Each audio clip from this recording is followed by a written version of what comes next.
आपकी mobile screen पर नजर आ रहे इन बच्चों के लिए इस दुनिया में कोई नहीं बचा।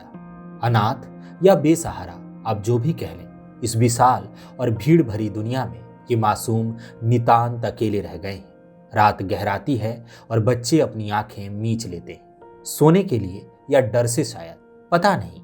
इनको थपकियां देकर सुलाने वाला कोई नहीं है।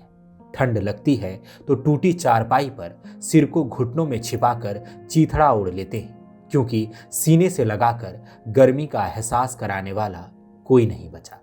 सुबह की पहली किरण इन मासूमों के लिए नया सवेरा नहीं लाती।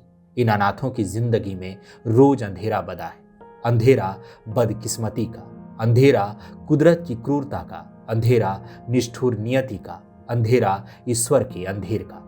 डर केवल इतना है कि कहीं बहुत देर ना हो जाए। तस्वीरें दुमका जिला के मसलिया प्रखंड अंतर्गत मानरायडीह गांव की हैं। वीडियो में नजर आ रहे बच्चों में 2 लड़कियां हैं और एक लड़का।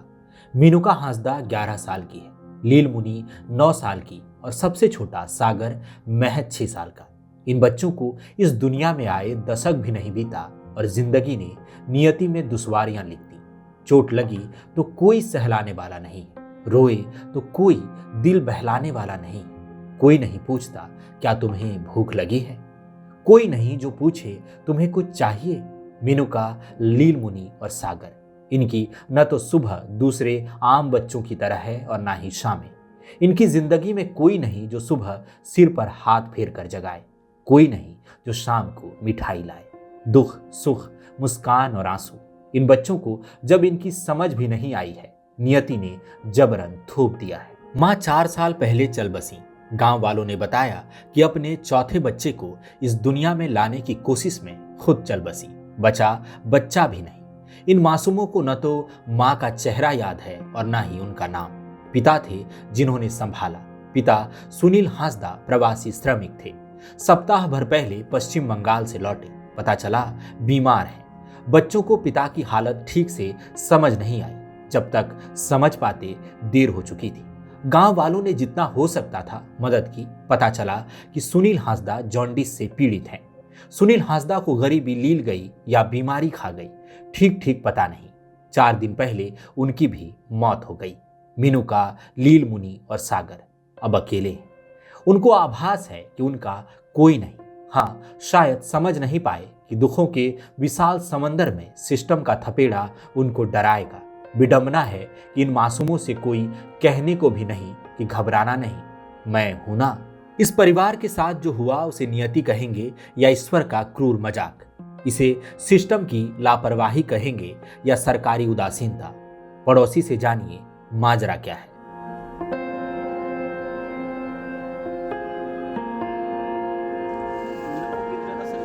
तीनों बच्चों की जिंदगी काफी मुश्किलों में घिर गई है। माता पिता दोनों की मौत हो चुकी है। माँ कुछ साल पहले गुजर गई और अब 4 दिन पहले पिता भी बीमारी से चल बसे। इन मासूमों को देखता हूँ तो काफी तकलीफ होती है। बच्चे रोते हैं तो हमारा भी गला भर आता है।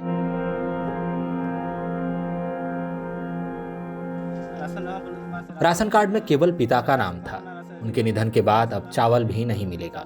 इन बच्चों को तत्काल मदद चाहिए। चिंता है कि इनकी पढ़ाई कैसे होगी, बच्चे भोजन कैसे करेंगे, इनको कौन संभालेगा। गांव वाले अभी कुछ मदद करते हैं, लेकिन कब तक। सरकार को इन बच्चों की मदद करनी चाहिए। इन मासूमों की जिंदगी में अब क्या बचा है। माँ 4 साल पहले चल बसी। 4 दिन पहले पिता ने साथ छोड़ दिया। 2 जून की रोटी को कौन पूछता है। यहाँ इन बच्चों के लिए एक निवाले का भी पता नहीं। आंगन में बिखरे पड़े खाली बर्तन जालिम भूख की गवाही देते हैं। राशन कार्ड में केवल पिता सुनील हांसदा का ही नाम है। बच्चों का न तो जन्म प्रमाण पत्र बना और ना ही आधार कार्ड बना है। रोटी, कपड़ा और मकान। माता पिता होते तो सवाल ही नहीं बनता कि कहां से आएगा। अब बिना माँ बाप के इन मासूमों की जिंदगी का सबसे बड़ा सवाल यही है कि रोटी, कपड़ा और मकान कहां से आएगा। अब किसी ग्रामीण ने आश्रय दिया है, लेकिन कब तक। हम तक यह कहानी पहुंचाई है स्थानीय युवा सामाजिक कार्यकर्ता सचिन कुमार नंदी ने। सचिन ने बच्चों को तत्काल कुछ राहत सामग्री भी दी है। उन्होंने संवेदनशीलता दिखाई है। हालांकि सचिन भी जानते हैं यह मदद नाकाफी है। मासूमों को स्थायी राहत चाहिए। 11 साल का बच्चा क्या समझता है, लेकिन 11 साल की मीनू का इतना तो समझ रही है कि उसकी उम्र और गांव के दूसरे बच्चों की उम्र में बड़ा फर्क है। आंकड़ों में ना सही, लेकिन हालात और परिस्थितियों का अंतर है। मीनू का न चाहे भी तो उसे बड़ा होना होगा। वही बर्तन मांजती है, आंगन बुहारती है। माता पिता को खोने के बाद नितांत अकेली दुनिया में हालात से लड़ने को महज 11 साल की मीनू का योद्धा बनी है। 9 साल की लील मुनी उसकी सिपह सालार, दोनों मिलकर 6 साल के सागर को संभालने की कोशिश करती हैं। सवाल तब भी बनता है कि मीनू का और लील मुनी को कौन संभालेगा। पढ़ाई है, दवाई है, भोजन है, कपड़े हैं, खिलौने हैं। कुछ समय पहले मैंने सवाल किया था ना, इन मासूमों की जिंदगी में क्या बचा है। जवाब भी देता हूं, इनकी जिंदगी में उम्मीद बची है, आशाएं बची हैं, सपने बचे हैं, एक लंबी जिंदगी बची है और उस लंबी सी जिंदगी में कुछ हक बचे हैं। उम्मीदें बेहतर जीवन की, हक शिक्षा का, भोजन का, हक सम्मानपूर्ण जीवन का, हक बड़ा बनने का। इनकी उदास आंखों में इन्हीं उम्मीदों को पूरा करने और अपना हक पाने की आशा दिखती है। आशा सरकार से, सिस्टम से, आशा मुख्यमंत्री से, आशा अधिकारियों से। अभी नींद, भूख और ठिकाना इन मासूमों की जिंदगी का सबसे बड़ा सवाल बन गया है। जवाब कौन देगा? जवाब किसे देना चाहिए?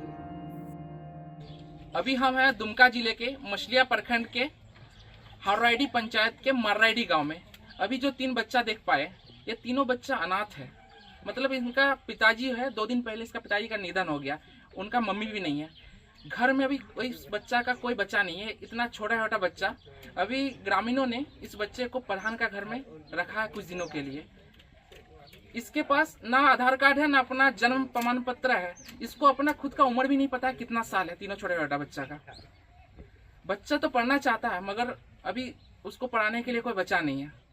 तो हम इस वीडियो के माध्यम से रिक्वेस्ट करते हैं कि इस परिवार की मदद के लिए आगे आए, ताकि ये बच्चा शिक्षित हो पाए। और इस परिवार में जो मुखिया था, उसका पिताजी, उसका नाम ही से सिर्फ राशन कार्ड था और किसी का नहीं। अभी उसका पिताजी के निधन होने के बाद उसको चावल भी नहीं मिल पा रहा। किसान साथियों, कम लागत में भरपूर उत्पादन के लिए बुआई या रोपाई से पहले इफ्को नैनो डीएपी से बीज और पौध का शोधन जरूर करें। गेहूं, मक्का जैसी फसलों के लिए 1 किलो बीज को 5 ml नैनो डीएपी से उपचारित करें। रोपाई वाली फसलों की पौध को 1 लीटर पानी में 5 ml नैनो डीएपी से जड़ शोधन करें। आलू, गन्ने के लिए 15 लीटर की टंकी में 75 ml नैनो डीएपी मिलाकर बीज शोधन करें। नैनो डीएपी की ताकत से लहलहा उठेंगी फसलें।